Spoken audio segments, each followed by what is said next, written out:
All right, good morning, everyone, and welcome to the Economic Development Committee. It is Tuesday, January 31st. It is a little bit after 10 o'clock. We're going to go ahead and get started. We don't have a quorum yet, but that means we can still do the presentation, and we'll wait for the remaining council members to get here. So today it is a special Economic Development Committee meeting. It is to make a determination on an industrial tax exemption. Hey, come on up. Hey, Jeff. Let me just quickly go through why we're having to go through this particular process dealing with industrial tax exemptions. So historically, the city council actually didn't even have any control over industrial tax exemptions, which were at the time just granted by the Louisiana Department of Economic Development. However, Governor John Bel Edwards, he made changes to the program that gave local taxing authorities like the New Orleans City Council the power to approve or reject applications based on established criteria by the governing authority. In 2017, it was reported that the industrial tax exemption program was the state's most generous tax break. And while the state had the power to approve the exemptions, it was local governments that had the most to lose. The program cost local governments roughly $14 billion between 2006 and 2016, with Orleans Parish losing out about $112 million in property tax revenue. In 2018, my office created rules to govern how the council would decide to grant or deny these tax exemption applications.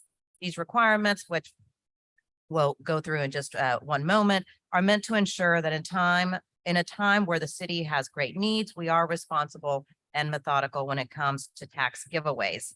For businesses to receive the benefit, they must create jobs paying at least $18 an hour.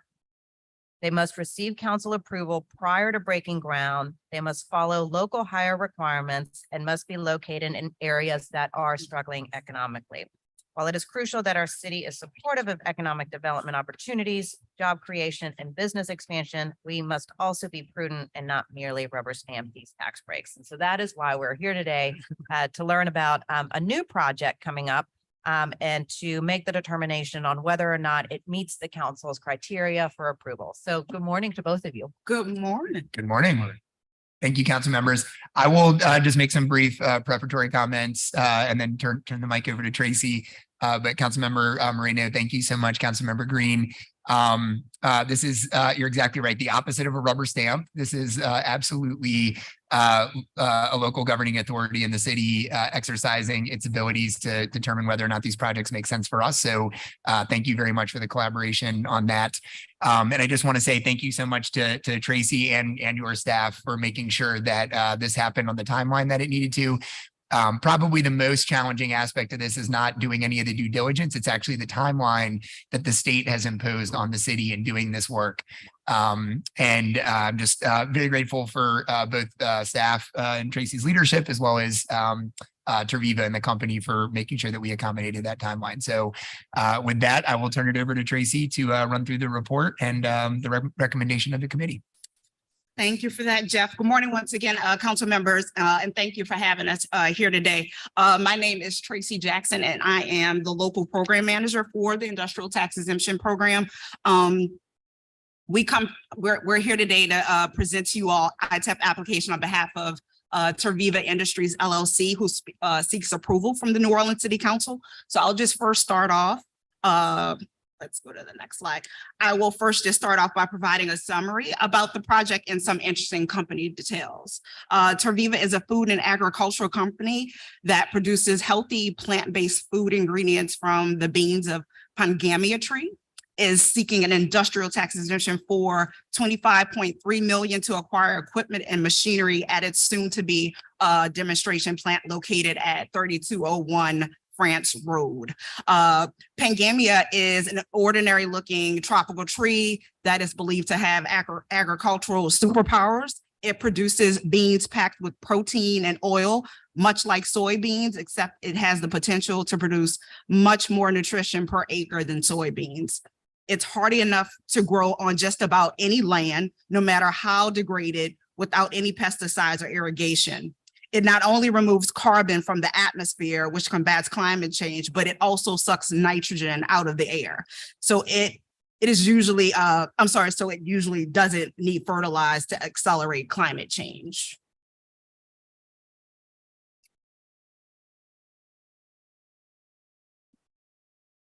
So the purpose of this presentation is in regards to the Office of Economic Development coming before you all after convening its Orleans Parish ITEP Review Committee on last Thursday. Based upon the criteria and the rules promulgated by the New Orleans City Council, Ordinance Calendar number 27944 and the Mayor's Office of Economic Development's resolution number R19164, Terviva meets all four local criteria, that being location, local hiring, jobs and payroll, and project commencement.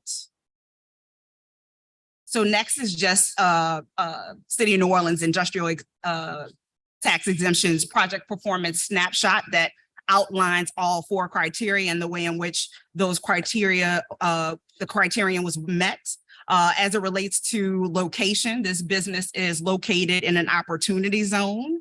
As it relates to local hire, the project demonstrates good faith efforts to comply with the local hiring ordinance, such that at least 50% of all work hours completed by Louisiana workers to be performed by local workers.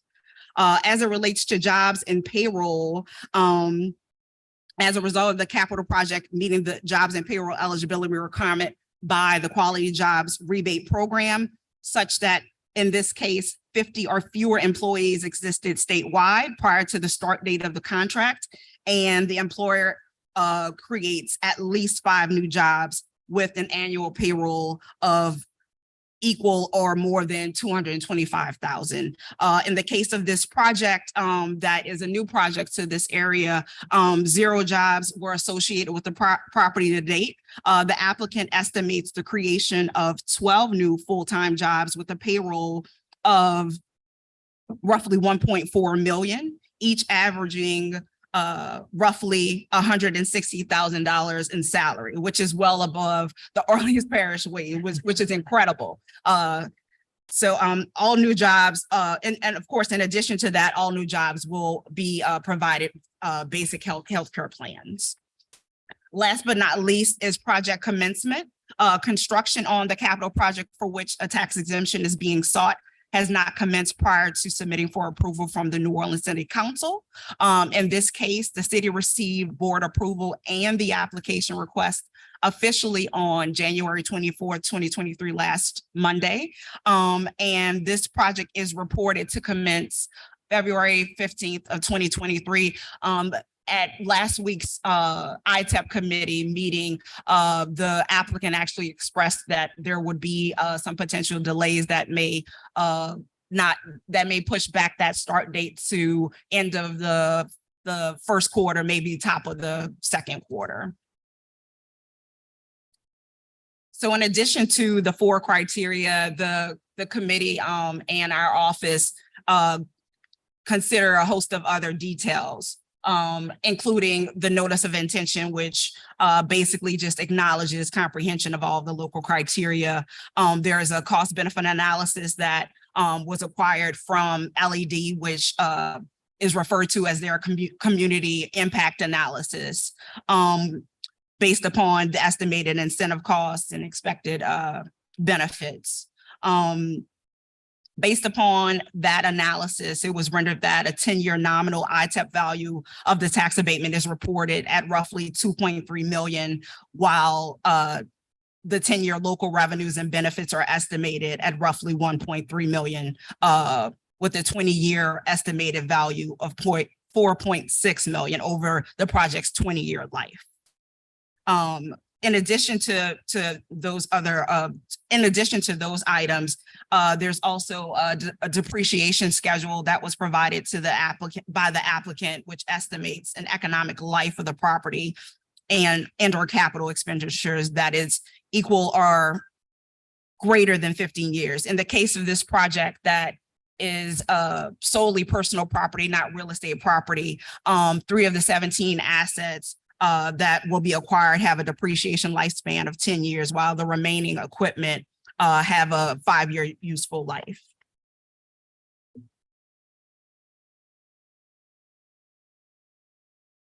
It is approved, if approved, this property tax exemption for capital acquisitions would exempt Terviva from 80% of property taxes over the course of 5 years with a possible renewal of up to 10 years.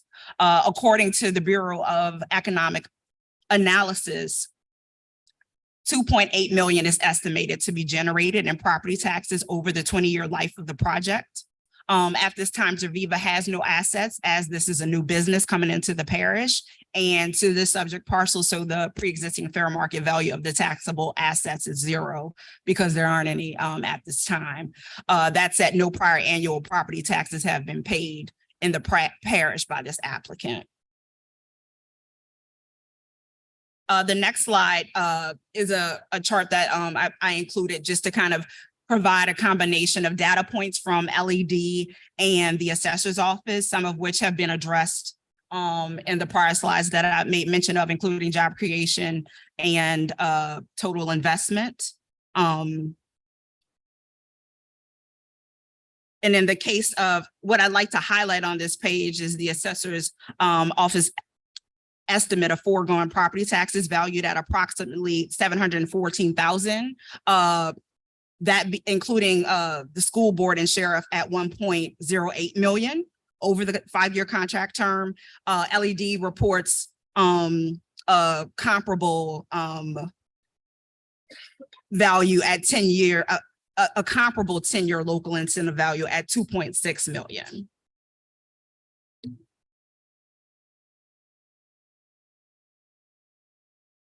So on last Thursday, January 26, 2023, the Orleans Parish ITEP Committee recommended approval of Terviva's tax abatement request by a vote of 4-1 based upon its compliance with all 4 local criteria in response to a concern regarding the long-term community, economic, and environmental impacts to the region of the facility. The applicant made note of Terviva's firm commitment to broadening access to healthy and environmentally sustainable foods that directly combat climate change. And their equal dedication to social justice within the company through their efforts of their DEI team to address local hiring, training, and job retention within the company. So that concludes the presentation, but I just want to once again thank the council members for your time today. It's been truly a team effort to steward this application through the local review process. So both Councilmember Moreno's office and Councilmember Green's office, as well as the ITEP committee, the assessor's office, intergovernmental relations, not to mention my colleague Jeff alongside of me and a host of others, all pitched in to support and, provide guidance in a very short time frame to help process this public hearing request. So we're just excited about this project and, the work that they're doing that, climate change, creating solutions towards climate change and social justice. And once again, just highlighting the value, just to highlight the economic investment in our people at the wages in which that they are creating at, way above the Orleans Parish wage that we're looking at 6-figure salaries in that area, which is incredible. So thank you once again. And I don't know if Jeff has anything else to kind of lend to that, but I'll turn it over to you if you do. I think you covered it. I think just a couple of other interesting points about this company. We're actually seeing several companies that are interested in facilities like this, which are very forward-thinking companies who are paying living wages, who want to make investments that have impacts on climate change and industries that are priorities for the city. This is actually the second, within a week, the second company that we're looking at standing up these, what I would call pilot commercialization facilities. And it's very exciting to see that the regional business park, this area that has held a lot of promise for a very long time, as I know Councilmember Green knows exceptionally well. It's really exciting to see them looking at this location with not just within the region, but within the city and saying, this is where we want to invest to stand up what will hopefully be a flag in the ground for these new industries. And again, paying these wages is really exemplary. What's very exciting for us is, and the only other point I would mention in the conversations we've had with the applicant, this is meant to be the first of hopefully many future investments. So this is a 5-acre site. And once this facility, you probably noted, I think the only question that we had was really around that depreciation schedule and the fact that this equipment is really designed for a 5 to 10 year timeline. That's because if all goes according to plan, this is expected to be just the first of what will hopefully be many, many investments in this site. And so we're excited about that. So with that, I think that concludes the Office of Economic Development's presentation, and happy to entertain any comments or questions. Great. Thank you, Tracy and Jeff. Appreciate your presentation. I feel like I've been overall pretty consistent when it comes to ITEPs. Prior to Governor Edwards taking action, I really thought that ITEPs were just a really ludicrous giveaway that the state had all the control of. So once, my office came in and the governor allowed for local governing authorities to create the rules around how you would approve or not approve an ITEP, an ITE, I guess I should call it. I was always very clear. If you meet the criteria, you will be approved, or I will vote to approve. If you do not, then I will move to reject. Right. And I've stayed consistent in that I've voted to reject ITEPs in the past, several, because they did not meet the criteria.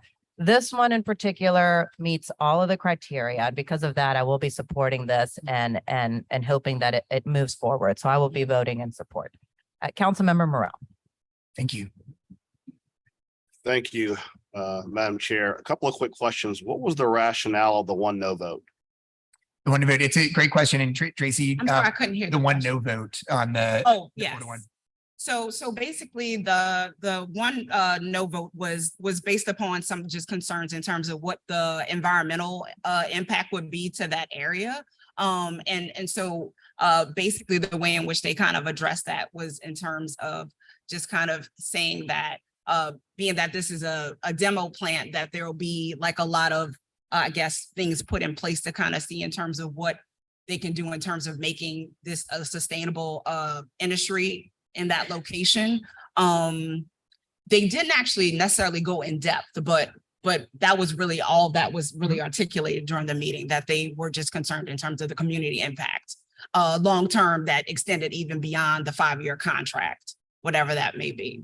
Okay, and I mean, this is more for the edification of the public. The council's role in the ITEP approval, based on Governor Edwards, who's leaving office at the end of this year, is that we have input in the initial approval. Yes. What I think it's important to note, as I used to serve on the Board of Commerce and Industry, is that once you get past this step, the council and the city and the parish does not have control. So That's right. for example, if we were to approve this based upon this criteria, and for some reason, the company or industry were unable to meet that criteria, ultimately, whether to revoke that ITEP actually is at the Board of Commerce and Industry. Right. So I just want to I know with what happened with DXC and other groups that have kind of failed to meet the bars they set, our only interaction with this was on the initial approval. As far as compliance, once it leaves this hangar, it's kind of outside our control. So I certainly am going to look over the information that's been presented. It seems like a great project. I know that we'll have a full vote at the full council, but it seems like a good project. I'll certainly take a look at it, but I always feel like I have to kick the tires twice because once it leaves this hangar, if there's a non-compliance issue, you have to go to Board of Commerce and Industry, which to say that they are hostile to local government would be an understatement. And the second thing is, obviously, I appreciate the circumstances. This is kind of when you're dealing with economic development of this scale, it's chicken before the egg. And it's like, will the financing work without this? Do we do that leap of faith to see if it'll work? And many times, especially when you're dealing with, God, I spent so much time in the legislature dealing with what we were going to do with New Orleans Regional Business Park. It has been a difficult piece of property to develop, and there've been a lot of stutter steps as far as trying to actually get something out there. Yep. I know that you're working, Jeff, with UNO on some stuff they're trying to do out there. Yep. And I certainly think that if we can show that there's an interest and that a company can invest there and be successful, there's a tremendous amount of other acreage that has to be developed. But I'll continue to read the information, but it seems like a good proposal on its face. Thank you. Thank you. Thank you, Yes. Councilman Morrell. And actually, I wanted to add to that point, like in regards to that kind of automatic, renewal process in terms of the state side. And, from our standpoint, although we, issue five-year approvals, once that 5-year renewal is up for review, they of course submit that to us with the caveat of it being automatically renewed if we don't find a violation in terms of their compliance with that initial application. So over the course of that 5 years, we'll be doing annual compliance tracking just to make sure that what has been said and promised is actually being met. So just kind of wanted to add that note. Councilmember Green. I'd just like to express my appreciation for the work that you've done, and also for the work of the review committee. The report that you have here and the report that I've had in advance is those two reports are greatly appreciated. I want to just state that I appreciate the work that the state has done and the governor has done to make sure that local entities, municipalities are comfortable with the granting of these exemptions. That said, in my opinion, this is a project that's exactly why the industrial tax exemption program exists. It's a vacant piece of land, no development right now, no contemplated development other than this particular project. It's in an area near not many houses, honestly. It's in an industrial area that was set aside for that purpose. So it doesn't have an impact on citizens or residents around it. It's important to recognize, and I just want to be on the record, especially sometimes it gets confusing. The city is not giving up $25.3 million in taxes. Right, correct. The value of this exemption is based on the combination of equipment and payroll that will happen. Right now, there is zero payroll and there is zero equipment at the site. In time, that combination will be $25 million. Correct. And not only that, even if there were an extension granted beyond 5 years, after 10 years, the city, the other agencies will be deriving tax revenues on this equipment and investment that doesn't exist now. Correct. So it's important for the public to recognize, and even the media sometimes too, that this is not a grand giveaway. Yeah. Right now, the taxes are zero. The land is owned by the Port of New Orleans. In the future, with this development, taxes will be generated, and we hope that this company will be around 40 to 50 years. But we must be competitive because there are others who always want the same businesses that we want. There are others who want to have investment take place, such as this investment. And I just think it's great that the city, through its processes, your work is appreciated. We have an opportunity to support this industrial tax exemption, which is going to result immediately in jobs, 12 jobs now, maybe a lot more jobs later on. Right. A great payroll. And also the main thing is a higher and better use of a vacant piece of land. And I'm pleased that it happens to be taking place in District D.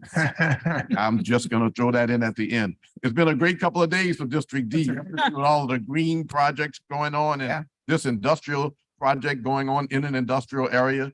This is a win-win for the city and also for this particular company. And I do hope that they start development as soon as possible. I know that somebody from that company is watching. We want to see you start as soon as possible. So put pressure on Jeff and see what we can do right away. You're turning. Thank you very much. And council member, I reserve the right if I want to come back if I want to respond to a public comment or so. That's all. Sure. And I just want to make one quick thing clear that this isn't the end of the process. If we are notified of non-compliance for whether it's they're not paying individuals, more than $18 an hour, if any of those things, that we actually do have the ability to claw it back. The law is very clear. The council may act to terminate or otherwise modify the exemption contract upon notification of non-compliance with any of the above criteria in section 1, which we've already discussed, including notice of non-compliance with job and payroll requirements, and it goes on and on. But I think that piece is really important as we continue to monitor the different ITEPs which we have approved in the past to make sure that they are remaining compliant. And Tracy, as you had already mentioned, that when they go to the renewal process, that it isn't just necessarily 100%. automatic if you all flag something. Exactly. All right. Just wanted to make that last point clear. Can I add one thing, Tracy? Yes. Just for clarification, the current authority that locals have to approve ITEPs is based upon an executive order by the governor. So that being said, if there's a new governor and they rescind that executive order, we don't have any authority That's right. over these ITEPs. Yes. That's So that being said, let me ask you a question. If we approve this ITEP Mhm. and the next governor rescinds that executive order removing local input, who would be responsible for revoking that ITEP at that point? That is a good question. And I would have to follow up with it Well, actually. I think I'll that's, speak- that's the reason why the governor and the legislature, the Democratic legislators, tried repeatedly to get the ITEP, this ITEP local requirement put either in statute or in the Constitution. Mhm. And since they have failed to do so, I want to be very clear as people are following this at home.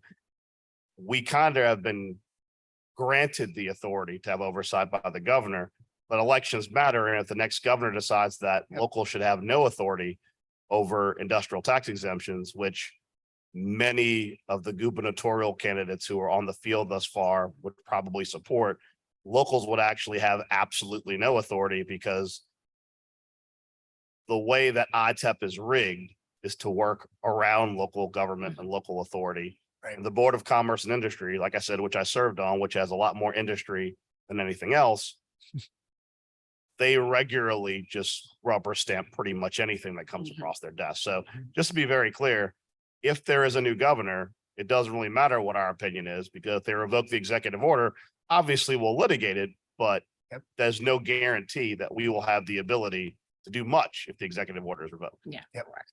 Thank you. Great point. Thank you. So vote for the right person. There we go. All right, with that, Councilmember Green, you want to make the motion since it's in your district? Motion. What'd you say? Oh, I do have cards. I'm sorry. Hang on one second. I did have cards. Here they are. Hang on. We got one person with two cards, Edward Parker. Mr. Parker, sorry about that. Come on up. No problem, no problem. Good morning. Good morning. And with the United Front, and of course, we are still into this disparity study. And with this new company, it sounds great. But some of us also know about what happened with DXC. When they came in with all the glowing, how many jobs and how much it was gonna mean for the city and all this kind of stuff, and we realized that no, in the end, it didn't. What they said they were gonna do did not happen. This sounds great. Councilman Green, it's in your district. Exactly where is it? Exactly where is it, Councilman Green? Located, It's on France. it's a road that's not heavily traveled because it's in strictly industrial. So if you were on Alvar Street, for example, in the Ninth Ward, you go over that block, the long block, and that street is strictly industrial, and those businesses back up on the port, on the water itself. So it's going toward Florida Avenue? Yes. Oh, okay, I've got the area. So you- Okay. So you it's- know, based on that, that there's no one Yeah, yeah. around it. Okay. Yeah, that's pretty good. And the other question I would ask is, of course, Black involvement in the construction, the hiring, and all the economics. Are you guys, even though we know, and it's been said that if in the next gubernatorial election, if this next governor comes in and decides that, no, he does not want what's happening now under Bell Edwards, this can go under. Are you satisfied to take that gamble in your district? Absolutely. And I'll tell you this, that even if we elect another governor, I understand that there's going to be a contract in place. This is not going to be something where you can just revoke it because you're a new governor. Now, look, without a doubt, the governor can revoke the local involvement in the decision-making process. But that's also something that happens in politics all the time when there's a new election. But at the Okay. end of the day, the port, for example, will engage in a lease with this entity. And this entity will have to abide by certain public requirements, including that the state has minority business requirements involved. I do encourage you, and I do appreciate your enthusiasm, but I'm going to also tell you this. Today, I'm telling you the name of the company. It's Terviva Industries LLC. The Okay. private sector can help put as much support behind and even some pressure on a company by contacting them and telling them that you're interested in doing business with them. And for those who are watching, I always talk about jobs. The company is Terviva Industries LLC. Contact them, find out what kind of jobs they're gonna have. Yes, it's only 12 now, but it may be 1,200 in 5 years. You know, the bottom line is that we don't know what it's gonna be, but let's catch it on the early part. I understand your concerns relative to disparity and also, you know, building our community. I think that the city council certainly is motivated, but I will tell you that I will be involved with, you know, the analysis of the lease and terms like that, and we'll encourage people. So- to get involved. Councilman I- Green, you be our point person. then. I can be your point person, and I will tell you without hesitation that I strongly support the converting of this vacant piece of land into something that, And black involvement, our black communities involvement in the hiring and construction, the money making. right. Thank you. When you use those words, I'm not gonna tell them how to hire, but I can tell you that I would be willing to work with them to make sure that they're And recognized. Councilmember Green, it's also in the rules. Yeah, thank you. You're welcome. All right. Okay, all righty. Councilmember Green, you want to make the motion? To approve? I absolutely move to approve the industrial tax exemption as proposed before the New Orleans City Council today. For Terviva Industries LLC. Perfect. The machines don't seem to be working, but Councilmember Green moves. I will go ahead and second. All in favor? Aye. 3 yeas, no nays. Thank you. All right. Thank let you all me- once again. Thank you all. Thank you all so much. Guys, real course. quick, some housekeeping. I didn't have a quorum in the beginning, so let's do a motion to approve the minutes, please. Moved Second. by Councilmember Morel, seconded by Councilmember Green. All in favor? Aye. And you'll be, as you can see, we had 3 members in the committee, Councilmember Green, Morel, and Moreno. And now I need a motion to adjourn. Second. Adjourned by the council president, seconded by Councilmember Green. All in favor? Aye, and we're adjourned.